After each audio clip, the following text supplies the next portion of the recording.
அன்னை தகவல் சேனலில் இன்றைக்கி என்ன பார்க்க போகிறோம் அப்படின்னா, திருச்செந்தூர் முருகன் கோவிலில் கால்ஃபர் பண்ணியிருக்காங்க. என்னென்ன போஸ்டிங் அப்படின்னா, junior engineering electrical, assistant engineering Madapalli மற்றும் திருவழகு அப்படிங்கிற போஸ்டிங்க்கு கால்ஃபர் பண்ணியிருக்காங்க.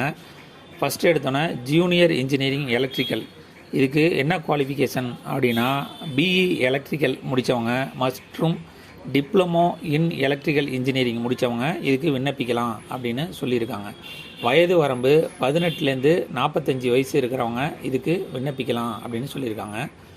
Second posting assistant engineering civil, இதுக்கும் அதே மாதிரி bachelor degree in civil engineering மற்றும் டிப்ளமோ இன்ஜினியரிங் முடித்தவங்க இதுக்கு விண்ணப்பிக்கலாம் அப்படின்னு சொல்லியிருக்காங்க.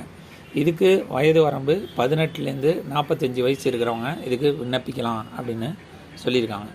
மூணாவது போஸ்டிங்கு மாடப்பள்ளி அப்படின்ட்டு, இந்த போஸ்டிங்க்கு தமிழில் எழுத படிக்க தெரிஞ்சவங்க விண்ணப்பிக்கலாம் அப்படின்னு சொல்லியிருக்காங்க. இதை தவிர நெய்வேத்தியம் மற்றும் பிரசாதம் கொடுக்கறத பற்றி தெரிஞ்சவங்க இதுக்கு விண்ணப்பிக்கலாம் அப்படின்னு சொல்லியிருக்காங்க. இதுக்கு வயது வரம்பு 18லேருந்து 45 வயசு இருக்கிறவங்க விண்ணப்பிக்கலாம் அப்படின்னு சொல்லியிருக்காங்க. கடைசியாக திருவழகு, இந்த போஸ்டிங்க்கு தமிழில் எழுத படிக்க தெரிஞ்சவங்க இதுக்கு விண்ணப்பிக்கலாம் அப்படின்னு சொல்லியிருக்காங்க. இதற்கு வயது வரம்பு 18லேருந்து 45 வயசு இருக்கிறவங்க விண்ணப்பிக்கலாம் அப்படின்னு சொல்லியிருக்காங்க. டிஸ்கிரிப்ஷனில் இந்த திருச்செந்தூர் முருகன் கோயிலோட நோட்டிஃபிகேஷன் லிங்க் கொடுத்துருக்கேன்.